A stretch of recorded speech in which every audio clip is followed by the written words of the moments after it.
సభకి ముఖ్యమంత్రి గారు ఇచ్చేయుచున్నారు.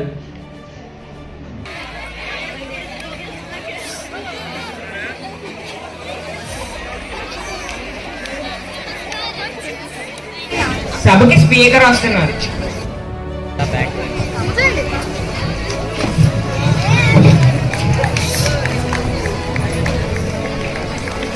అందరికీ నమస్కారం. కూర్చోండి. ముఖ్యమంత్రి గారిని సభని ఉద్దేశించి మాట్లాడవలసిందిగా కోరుతున్నాను. అధ్యక్ష, ఈ చట్టసభ ప్రజాస్వామ్య దేవాలయం. అర్థవంతమైన చర్చలు జరిగి ప్రజలకు మేలు కలిగేలా చట్టాలు రూపొందించాలని నా ఆకాంక్ష. ఇప్పుడు ప్రశ్నోత్తరాల సమయం ప్రారంభమవుతుంది. అధ్యక్ష, రాష్ట్రంలో శాంతి భద్రతల విషయంలో ప్రభుత్వం ఏమీ చీమకుట్టినట్టయినా ప్రవర్తించట్లేదు. ఈ ప్రభుత్వం శాంతి భద్రతను అదుపులో ఉంచకుండా నిర్లక్ష్యం వహిస్తుంది. ఈ ప్రభుత్వం ఈ సభకు సమాధానం ఇవ్వండి. క్వశ్చన్ హవర్ లో మీరు నోటీస్ కి ఇచ్చిన ప్రశ్న ఇది కాదే. నోటీస్ కి ఇచ్చిన ప్రశ్న మాట్లాడండి. అధ్యక్ష, సభ ప్రారంభం కాగానే ఇదేమిటి? విలువైన సభా సమయాన్ని వృధా చేయడం ఈ ప్రతిపక్షానికి ఆనవాయితీగా మారింది. సద్విమర్శ చేయండి. సభా సమయాన్ని సద్వినియోగం చేయవలసిందిగా నేను అభ్యర్థిస్తున్నాను. అధ్యక్ష, శాంతి భద్రత గురించి వీరా మాట్లాడేది. వీరా మాకు నేర్పేది శాంతి భద్రత పరిరక్షణలో మా ప్రభుత్వం దేశంలోని మొదటి స్థానంలో ఉంది. అధ్యక్ష, నేను అక్కడికే వస్తున్నాను. నిర్మానుష్య ప్రాంతాల్లో సీసీ కెమెరాలు పెట్టారా? ఆడపిల్లల రక్షణకై మీరు ఇప్పటి వరకు ఏమి చర్యలు తీసుకున్నారు? సమస్యదాయక ప్రాంతాలలో పోలీస్ పెట్రోల్ ఇంకా ఏం చర్యలు తీసుకున్నారు? చేస్తుంటే ఇప్పుడు ఏం జరుగుతుంది? ఏమిటి ఇదంతా? ముఖ్యమంత్రి గారు ఏం చేస్తున్నారు? ఎమ్మెల్యే గారు ఇంకా నిద్ర లేచినట్లేరు. ఈ ప్రభుత్వం ఆడపిల్లల రక్షణకి నిరంతరం శ్రమిస్తుంది. నేరస్తుల గుండెల్లో రైలు పరిగెత్తిస్తున్నాం. అక్రమార్కులపై ఉక్కుపాదం మోపుతున్నాం. ఈ ప్రభుత్వం శాంతి భద్రతల రక్షణపై అత్యధిక ప్రాధాన్యత ఇస్తుంది. అందరూ అది గమనించాలి.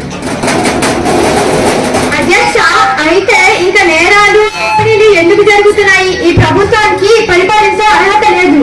అధ్యక్ష, ప్రతిపక్ష పార్టీకి మతి భ్రమించింది. ఈ ప్రభుత్వం శాంతి భద్రతలకు అధిక ప్రాధాన్యత ఇచ్చి అభివృద్ధి ద్వారా శాంతి భద్రతలు పరిరక్షణే ధ్యేయంగా పరిస్థితులను విదేశ సంస్థాగత పెట్టుబడిదారులను ఆహ్వానిస్తుంది. రాష్ట్రాన్ని 2047కి దేశంలోనే నెంబర్ 1 గా తీర్చిదిద్దడానికి కంకణం కట్టుకుంది. క్వశ్చన్ హవర్ ముగిసింది. ఇప్పుడు జీరో హవర్ ప్రారంభం కాబట్టి ప్రతి ఇంటికి సరఫరా చేసే కొలాయి నీటికి మీటర్ పెడతారట. ఎంత అన్యాయం అధ్యక్ష! పేదవాడికి విద్యుత్తు ఆహారం దూరం చేశారు. ఇప్పుడు నీరు కూడా దూరం చేస్తారా? అసలు ఈ ప్రభుత్వం ఎందుకుంది అధ్యక్ష? కార్పొరేట్ కంపెనీలకు ఊడిగం చేయడానికా? కొలాయి నీటి సరఫరాకై మీటర్ పెడతామని మేమే కూర్చుంటాం అధ్యక్ష. ప్రతిపక్ష పార్టీ నాయకులు దాటన్నారా? మైండ్ బ్లోక్ అయిందా? ఇంకా జనజీవన్ మిషన్ ద్వారా సురక్షిత తాగునీటి సరఫరాకై ప్రయత్నం చేస్తున్నాం అధ్యక్ష. 2025కి ప్రతి పేదవాడింటికి ఉచిత మంచి తాగునీటి సరఫరాకై కనెక్షన్ ఇప్పించే ప్రయత్నం చేస్తాం. తాగునీటిని అందించడానికి 30,000 కోట్లు ఖర్చు చేసి ప్రణాళికలు రూపొందించాం అధ్యక్ష. కృత నిశ్చయాలతో అభివృద్ధికై నిరంతరం ప్రయత్నిస్తున్నాం అధ్యక్ష. యువత ప్రజల ఉద్యోగ అవసరాలు లేక ఎంతో నిరాశకి గురవుతుంది. ఈ ప్రభుత్వం అసలు ఉందా? ఏమి చేస్తుందో తెలియజేయండి అధ్యక్ష. అధ్యక్ష, మీరే మాట్లాడారు యువత గురించి.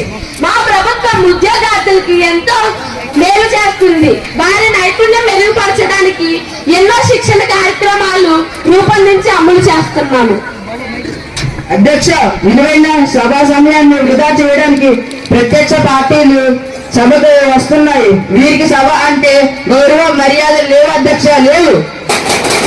దేశ విదేశ కంపెనీస్ తో ఎంఓలు కుదుర్చుకొని సాంకేతిక రంగంలో ఎన్నో జాబ్స్ క్రియేట్ చేసి యువత బంగారు భవిష్యత్తుకై మా ప్రభుత్వం శ్రీకారం చుట్టింది. ఆర్టిఫిషియల్ ఇంటెలిజెన్స్, డ్రోన్స్ టెక్నాలజీ వంటి రంగాలలో సాంకేతిక విప్లవాలు తెచ్చిన ఇన్ఫ్రాస్ట్రక్చర్ ఫెసిలిటీస్ మెరుగుపరిచి పేరు మోసిన కంపెనీస్ ని రాష్ట్రంలోకి ఆహ్వానించి పెట్టుబడులు పెట్టించి రాష్ట్రాన్ని నంబర్ 1 స్థాయిలో ఉంచుతున్నాం అధ్యక్ష. 0 అవర్ ముగిసింది. అధ్యక్ష, మీరు అనుమతిస్తే ఆంధ్రప్రదేశ్ సుస్థిర అభివృద్ధి ప్లాస్టిక్ నిషేధం విజన్ 2047 అనే బిల్లును ఈ సభలో ప్రవేశపెడతాను. సభ్యులకు బిల్లు కాపీలను సర్క్యులేట్ చేయవలసిందిగా సిబ్బంది కోరుకుంటున్నాం.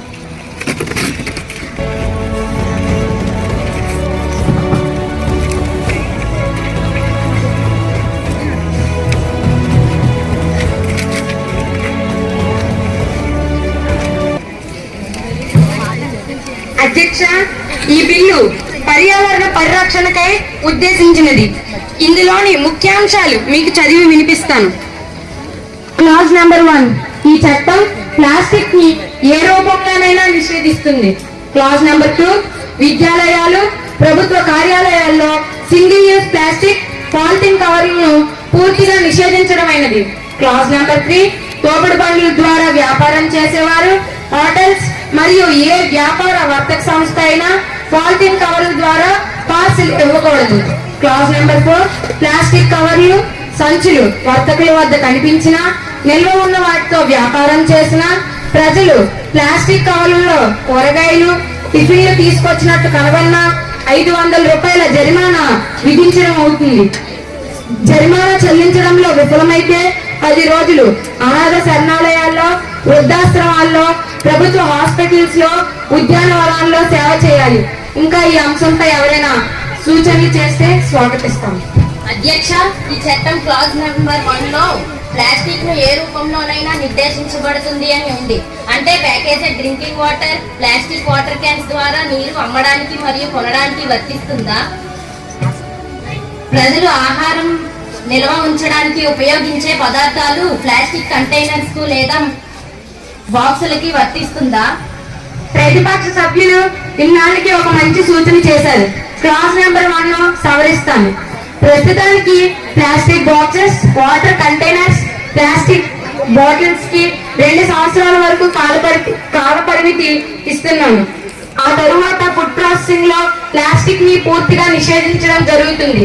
అలాగని ఈ బిల్లులో క్లాజ్ నెంబర్ 5 ని చేర్చడం ఇప్పుడు జరుగుతుంది.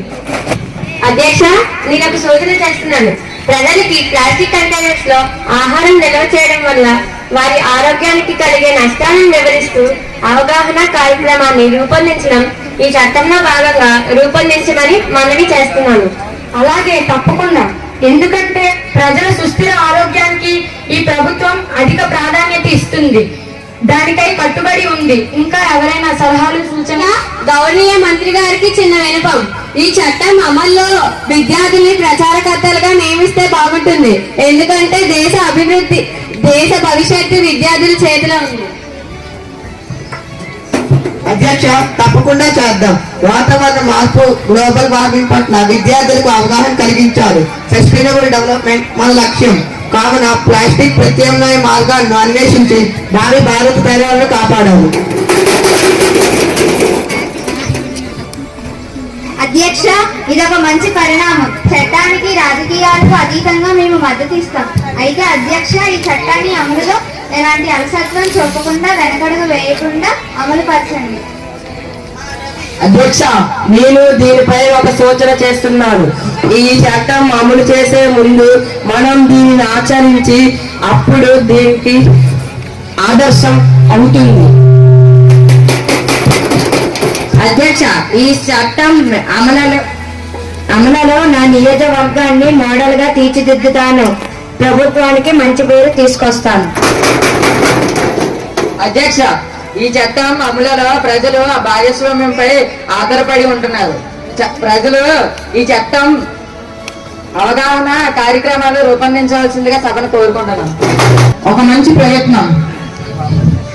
ప్రజలకి ఈ సభ ద్వారా నేను ఒక సందేశం ఇస్తాను. ప్లాస్టిక్ వాటర్ బాటిల్స్ మరియు ప్లాస్టిక్ కంటైనర్స్ కి బదులు స్టీల్ పాత్రలు, స్టీల్ సీసాలను ఉపయోగించండి.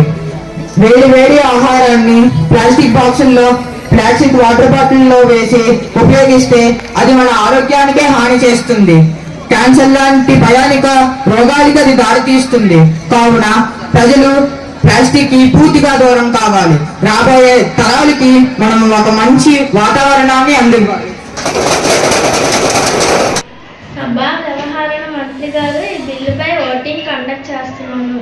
అధ్యక్ష, ఈ బిల్లును సభ్యులందరూ ఏకగ్రీవంగా ఆమోదించాలని నేను మనవి చేస్తున్నాను.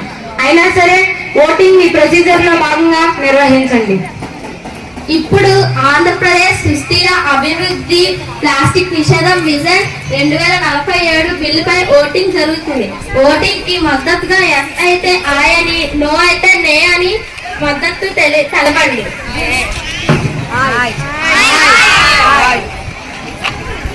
శాసనసభ సిబ్బందిని లెక్క పెట్టి చెప్పవలసిందిగా కోరుతున్నాం.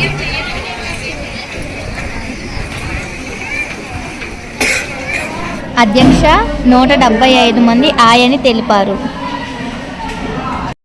Development ban of plastic vision 2047 bill is passed.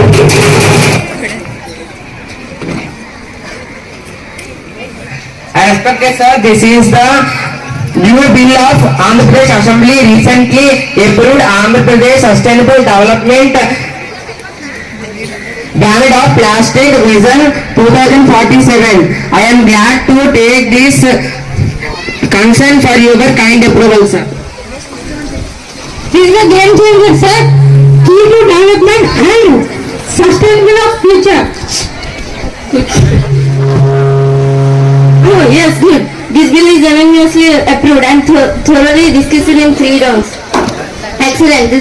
This bill helps to develop the healthy society. This bill is approved by Governor, published Government Gazette and available to public. Plastic ఎక్కడ చూసినా ఈ ప్లాస్టిక్ వినియోగం వల్ల రాబోయే కాలంలో వచ్చే దుష్పరిణామాల నుంచి ప్రజలను అప్రమత్తం చేయడం, అలాగే ప్రభుత్వం పర్యావరణ పరిరక్షణకు, సుస్థిర అభివృద్ధి సాధనకు అధిక ప్రాధాన్యత ఇవ్వాలని కోరుకుంటూ 75వ స్వర్ణోత్సవ రాజ్యాంగ దినోత్సవం ప్రాముఖ్యత అందరికీ తెలియాలని ఈ మాక్ అసెంబ్లీ చేయడం జరిగింది. ఈ వీడియోను మీరందరూ ఆదరిస్తారని కోరుకుంటూ మీ సింహం.